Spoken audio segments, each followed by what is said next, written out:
Thanks for coming out. It's nice to see so many familiar faces here. We're going to talk about starting seeds. And why do we go through this exercise? I'm sure there's just as many reasons as there are people here. But there's some specific reasons that we often use. It's very cost effective, which is also really important right now, especially. You can control the growing conditions yourself. And you can also get specific seeds that you may not be able to find through the growers, because often they'll grow a variety one year, but they won't have it available the following year, just after you've decided it's the best one for growing and freezing or canning, and then you can't find the variety. So if you grow your own and save your seeds, then you're going to have that variety as long as you choose. Okay, and growing seeds is so very interesting and so satisfying. We're going to start with the seed packages and some of the terminology that you're going to find on the seed packets. There's lots of information on them, but sometimes they are using terms that we're not so familiar with. So we're just going to look at that a little bit first. Organic means they've never been used with herbicides or pesticides or fungicides. We have different stages of organic, though. All West Coast seeds are organically grown, but they're not all certified. The little symbol on them means they're certified, and that means they have passed certification through the certification bodies in Canada, the US, and Europe, and they have been monitored for a specific amount of time. Then they get the little organic symbol on them. But we can grow organically ourselves, and all West Coast seeds are organically grown. Some of them haven't been grown long enough to pass the certification, so they don't have the symbol, but they're all organically grown. So we can be sure of that. Hybrid, you'll see the term hybrid on some of your seed packages. Hybrid simply means it's been pollinated by a different variety in the same species. So you may have two different varieties of zinnia that pollinate, and then you get a hybrid. The problem with hybrids is if you save the seeds of that hybrid, it will revert back to one of its parents. So if you had a yellow and a red zinnia, then your hybrid could be yellow and red stripes. If you save the seeds, they're going to revert back, and some will be all red and some will be all yellow, but you won't get the same thing that you previously had. That seed doesn't stay true. You'll see the term OP on some of your seed packages. It simply means open pollinated. It means there's been two parents of the same variety, and they will produce consistent results. OP seeds are perfect for saving. You know they're going to come back true to whatever you received that year. In cucumbers, you're going to find things and terms like parthenocarpic. Parthenocarpic cucumbers are first to produce. They don't have to be cross-pollinated. They will produce even if it's the only cucumber in the area and you don't have the ability for cross-pollination. They will be the first to ripen. They're easy, and if you're doing pickling or anything, then it's nice to have them because you don't have to worry about pollination and you'll get a good yield. Tomatoes, another one we want to have a look at because we have two different varieties. We have the determinate kind, which grow to a specific height and produce that full time. They put their energy into producing trusses of tomatoes. That's a determinate. So it's perfect if you're going to freeze or can. You get a large production early on, and you can do your freezing or canning at the same time. You get all the fruit at the same time. If it says indeterminate, then it will keep growing.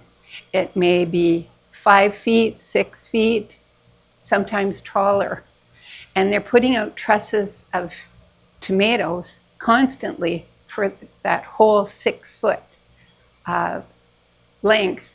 And it's a later variety. It's going to give you tomatoes right up until frost. So it's an excellent one if you want them throughout the whole season.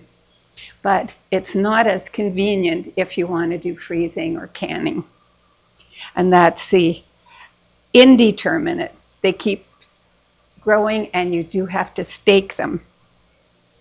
You'll also find the word heritage or heirloom variety, and that is the tried and true, the older varieties that have been around for many, many years.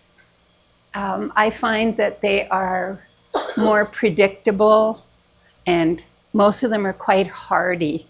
So that's a good thing to remember if you're looking for something that's tough. And you can also save the seeds in the heritage variety, and they will come true to what you had the previous year.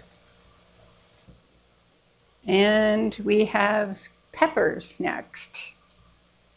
Peppers have a chart on them. They call them Scoville units. So SHU units. That will tell you the heat.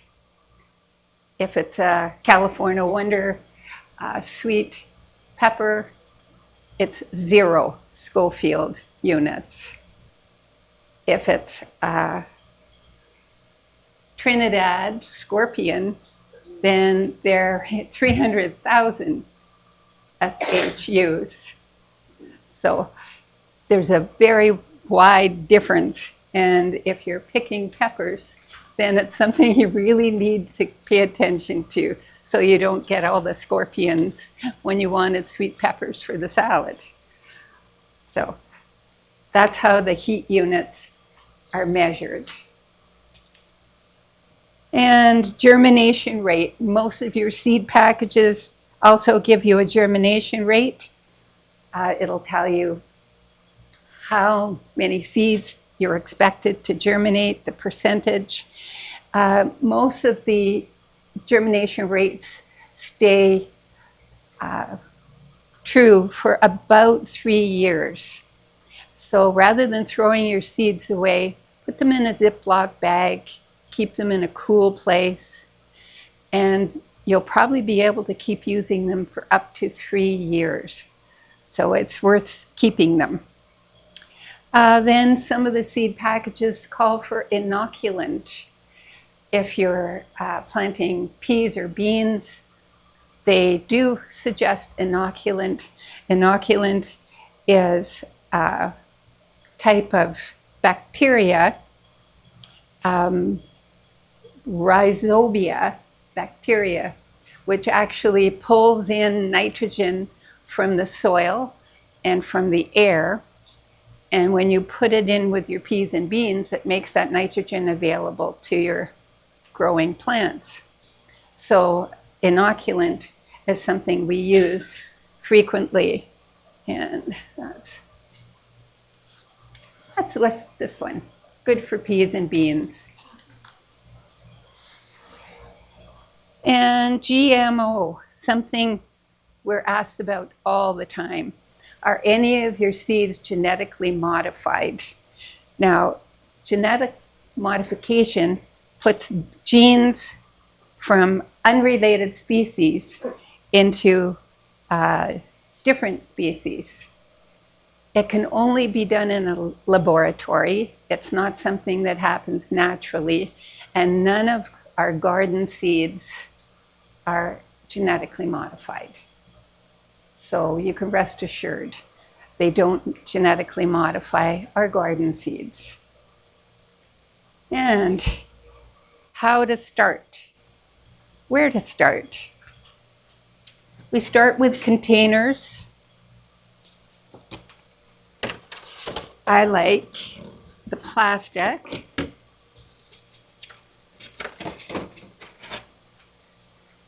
No hole on top of the no hole under the holed one. The main thing is we need really good drainage. So you need the holes in whatever tray you decide to use. I like to put a solid one underneath so it protects your counter or wherever you might have it on a windowsill. Put a couple of pencils in there, put it on top. The reason for that is we don't want them ever sitting in water. Just that little height of the pencil will keep the trays separated. So even if it does get overwatered, you get a little spillage into the bottom one, it's not going to sit in it, it's not going to get too wet because we don't want to rot our seeds. If you're using trays from previous years, great idea, hang on to them. You'll usually get several years out of them and the inserts. But whatever you choose, make sure you sterilize them. You can just make a solution of 1 part bleach to 9 parts water, and that will give you the solution to wash everything down with before you start. Always use fresh seed starter. Always use fresh seed starter. If a bag is open, you're wise not to use it because it's a perfect growing medium for spores that are in the atmosphere. And you can get the damping off fungus spores in there. And then if you plant in it, the fungus is already in there. So you're wise to choose new soil every year. And the main thing, as we said, is drainage. You can use cardboard, pressed peat, but make sure they have really good drainage holes. And then we need some medium to grow in. The seed starting soil should be very light textured. It should be loose and airy, no chunks in it. Never ever use garden soil. It's too heavy, it's too chunky, and the seeds can't get a good purchase into the soil. So something very light textured with good drainage. And we have to prepare the soil before we put our seeds in. The best bet is to open the bag, pour very warm water into the bag of seed starting soil, mix it up so the soil is moistened, and then put it into your seed trays, tamp it down lightly, and then you're ready to go. For planting them, after you've got it filled, if you have very small seeds, it's a good idea to use a pencil and make a row with the tip of the pencil. Put in your very tiny seeds and then use the spritzer bottle to spritz them in with warm water, always warm water. And then spritz them in. The seed will gently cover those tiny seeds and that's all they need. And then keep them moist with a spritzer bottle. If it's a larger seed, you can actually cover it. Never go more than 3 times the size of the seed. So just a little bit. It doesn't need a lot of soil over top. And again, keep it spritzed and moist. Your domes are going to help retain the moisture. Domes on top, and a heating pad will speed up the germination a little bit. Always use a clear dome because they need light to germinate. So, and if you're just doing something small, just the domes or the tall ones, they come in a variety of sizes. You can use saran wrap over some trays if it's a very small seed. You can use saran wrap over top to start, or you can use glass. Sometimes you'll find there's very poor germination, and that might be because the seed requires dark germination. And some seed packages will tell you that, some companies do, and sometimes it just doesn't germinate and you wonder why the heck it's taking too long to germinate. I've done everything right. Some seeds require dark germination, and a sheet of wet newspaper over top, just wet it, put it over top. That'll keep it moist inside. It'll give it the darkness it needs, and then you'll find it'll germinate. Check on a daily basis though, because you don't want to leave it under the newspaper at all. As soon as it germinates, take the paper off and then treat it as you do your other seeds. Temperature is really important when your seeds are germinating. Has to be between 21 and 23. It should be steady. So keep a thermometer in the area where you're growing. It's really important. Moisture, avoid overwatering. You don't want sopping wet soil because that way the seeds can rot before they germinate. So stick to your spritzer bottle and keep it nice and moist. And again, the domes help to keep the moisture in. So that's another value with the domes. Light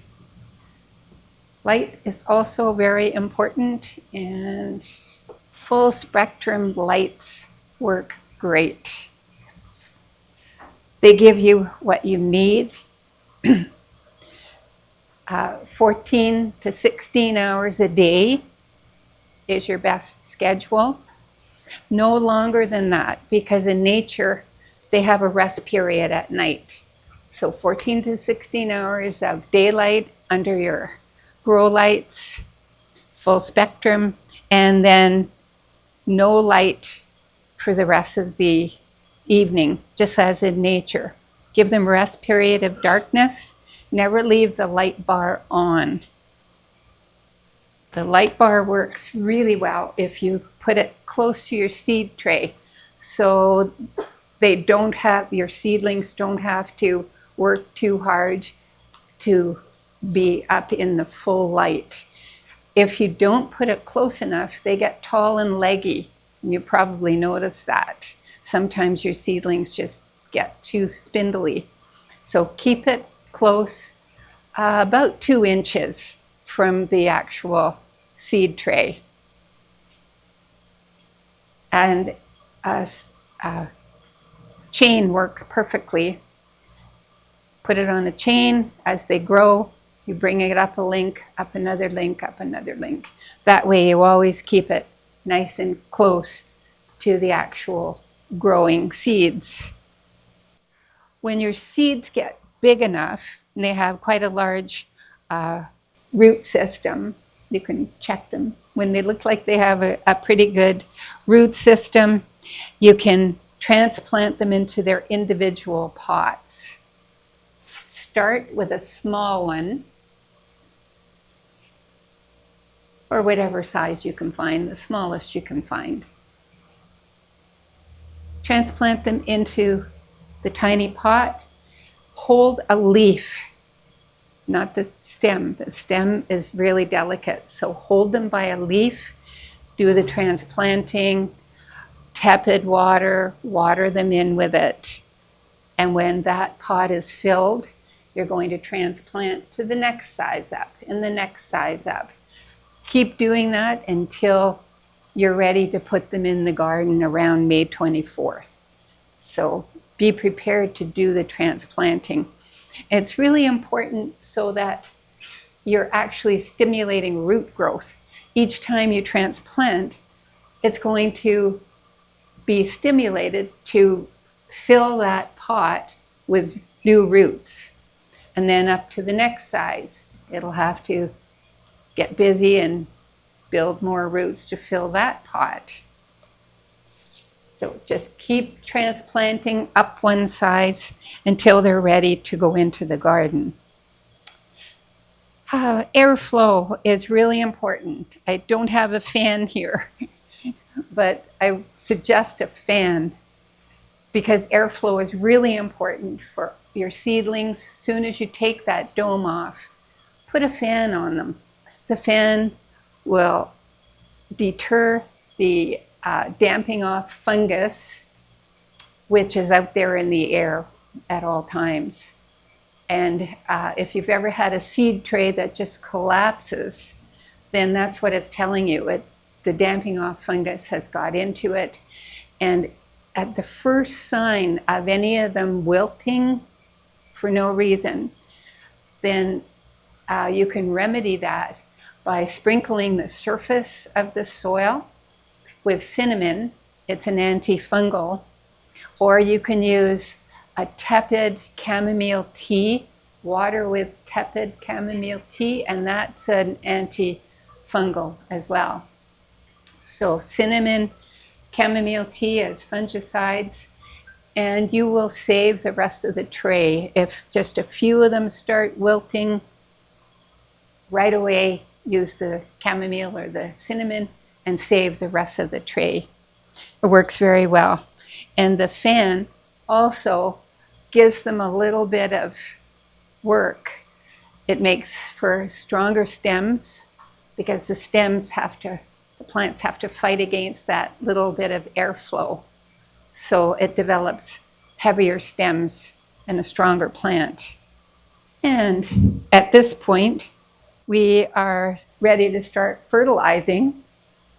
And your best bet is fish fertilizer.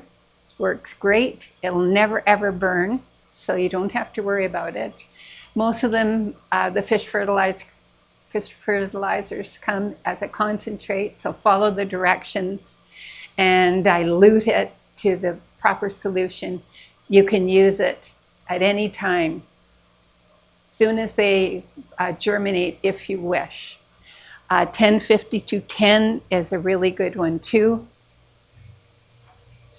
That high middle number pushes root growth. And again, it's a concentrate, you mix it with water. So that's great to fertilize with, get them started, and always use tepid water, never cold water.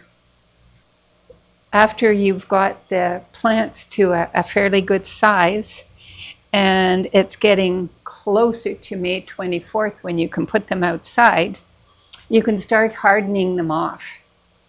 So in the day, take them out to a sheltered, shady area, put your seed trays out there, monitor them during the daytime though, in case there's a frost warning, in case you get a high wind. Do it on a day you're going to be there to keep an eye on them during the daytime when you first put them out. So shade, and sheltered. Bring them in each night. Do this procedure for every day for about a week, and keep an eye on the weather. If they're calling for a cold snap, then definitely don't put them out that day if it's going to be really cold.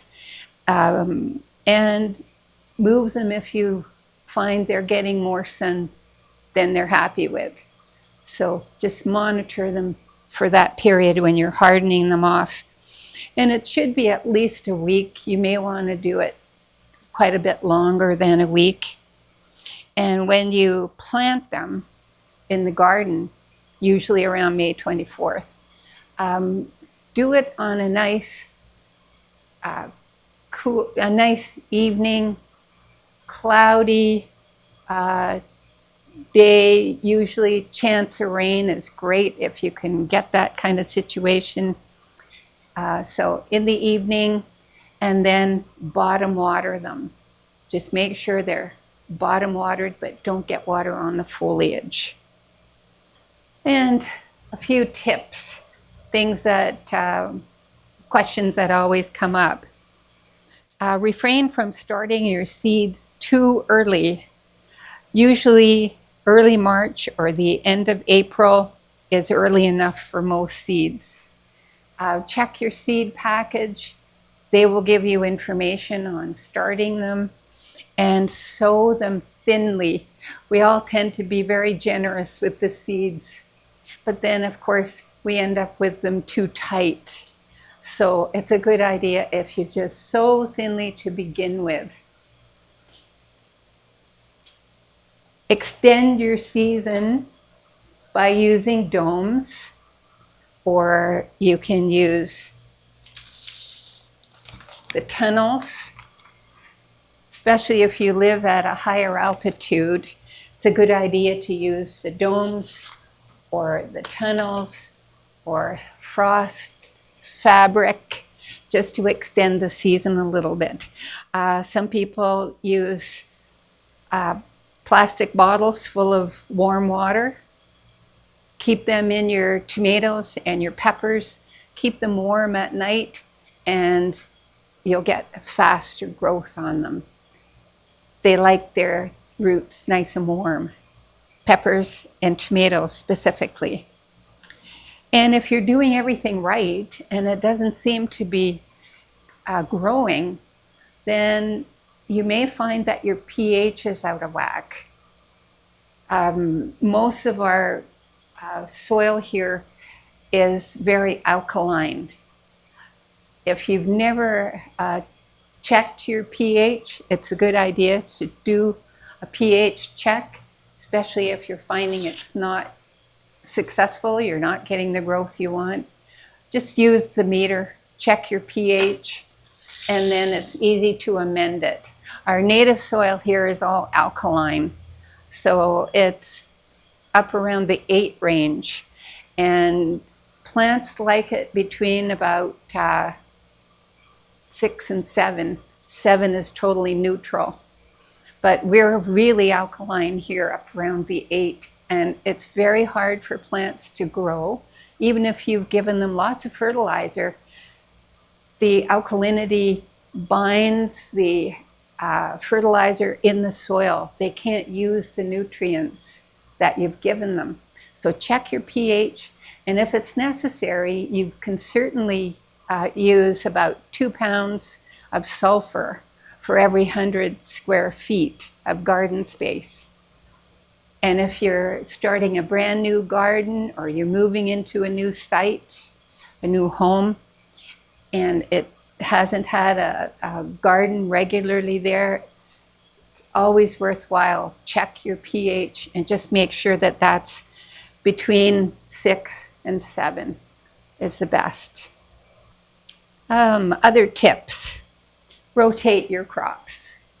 Really important to rotate the crops, because if there was any little wee beastie in there the year before, like an onion maggot, for instance, and you grow onions in the same spot, then you'll find you'll have the same problem. because diseases and insects and so on often stay in the soil. So rotate your crops frequently. Yeah, especially brassicas. Brassicas like cauliflower, broccoli, they need a new bed every year for sure. And never work your garden when it's wet and sticky, because then the soil will compact and it's hard for oxygen to get into the soil if it compacts. And also you can get rot. If it's too wet and you've got your potatoes planted, your garlic planted, rather than growing and germinating, they absorb all that moisture from the soil and they rot before they have a chance to germinate. So the trick is grab a handful of soil. If it runs easily through your fingers, then it's ready to be planted. If you squish it and it stays in a nice tight little ball, then it's got to dry out a little bit more before you plant in it. So I know we all want to get out in the garden as quickly as possible, but we have to wait till the soil's ready. And the night temperature should be about 10 degrees at night. Below that, and again, it's not conducive for germination for seeds or growth for your plants. So be patient. And fertilizers. We always get the question about fertilizers. We have on organic fertilizers, NPK, on chemical fertilizers, NPK. The N starts for, is nitrogen. It stands for nitrogen. The nitrogen gives you top growth only. And phosphorus, the middle number, that gives you, first of all, root growth when it's started, rooting, fruiting, flowering, and seed production. That middle number is really important. And the last number, which is potash, gives you cellulose production, which is basically good, strong stems. So all your fertilizers, again, NPK, nitrogen, phosphorus, potash. So leafy growth, root growth, and seed and flowers. And then the last number is giving you just the cellulose, good strong stems. One of my favorites is 15-30-15.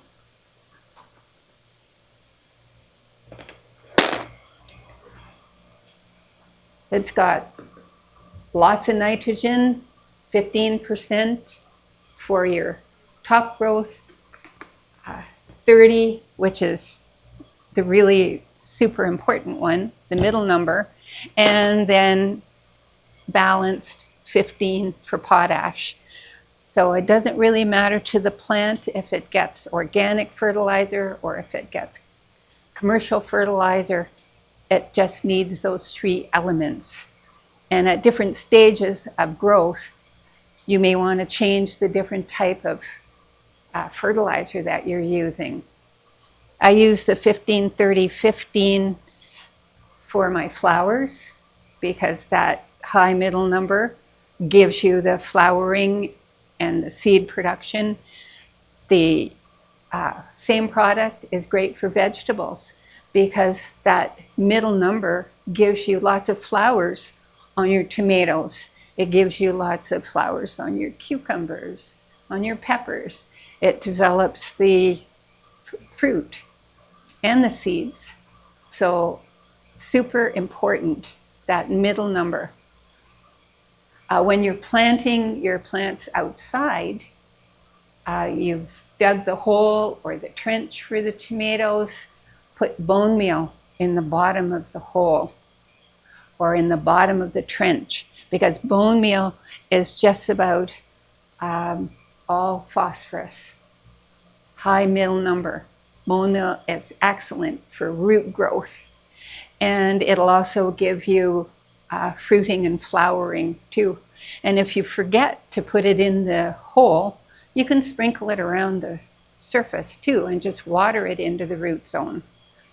But that middle number is all important for roots, fruit, flowers, and seeds.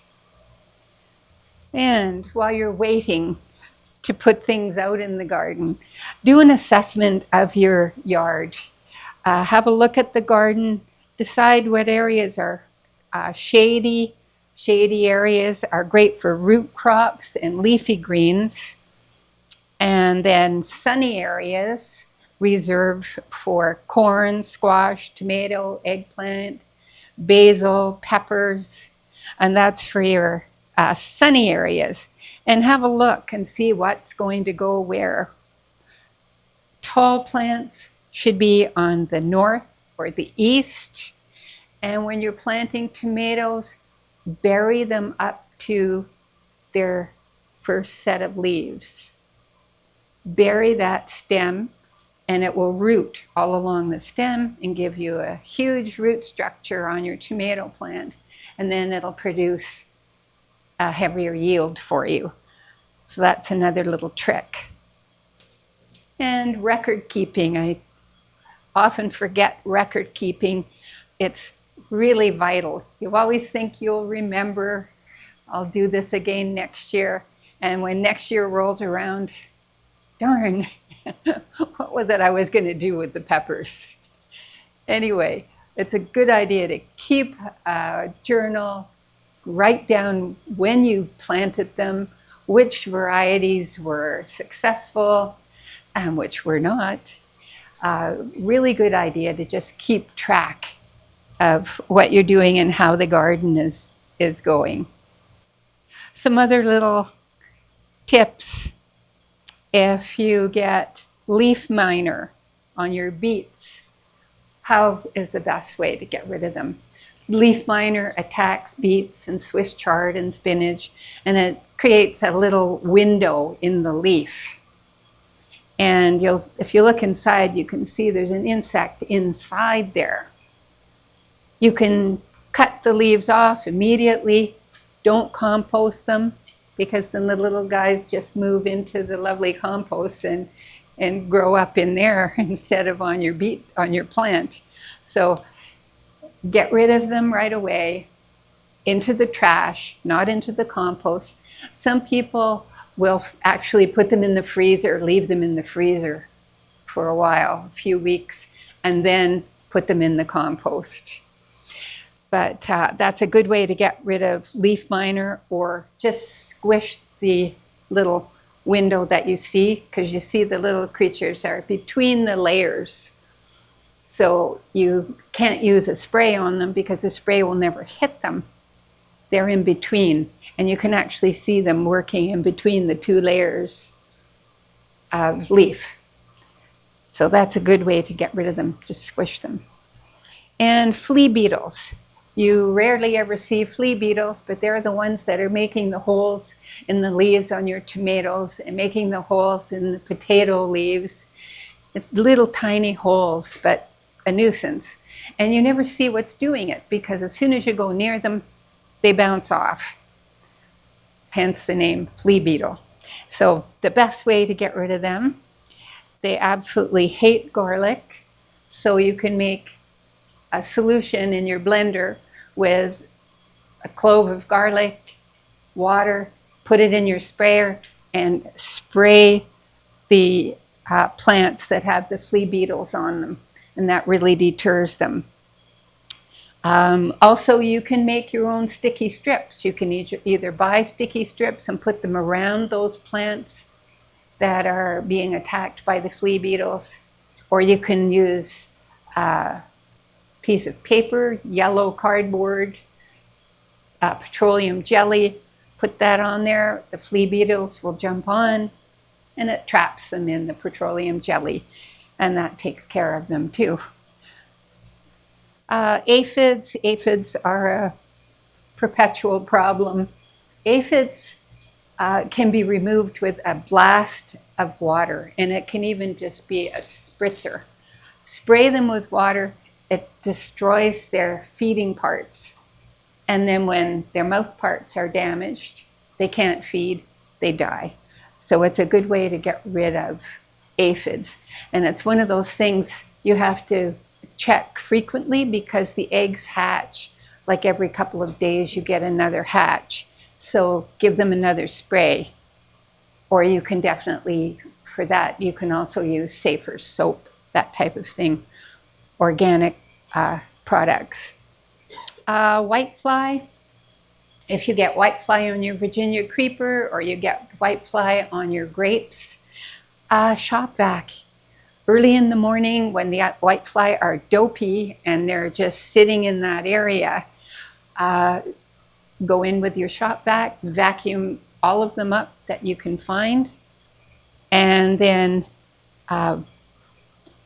plant things like brassicas, like dill. Dill weed attracts predators, and the predators will eat up the whiteflies. And sticky strips work well for whiteflies too. You can make your own. But the vacuum does a really fast job. And powdery mildew. Please don't overhead water. If you overhead water, the leaves get wet. It just encourages and invites the powdery mildew spores that are out there in the atmosphere. So water, bottom water, trench water. Try to keep the water off the foliage and check your sprinklers, because very often we have the sprinklers coming on at times we're not monitoring the garden. They come on really early.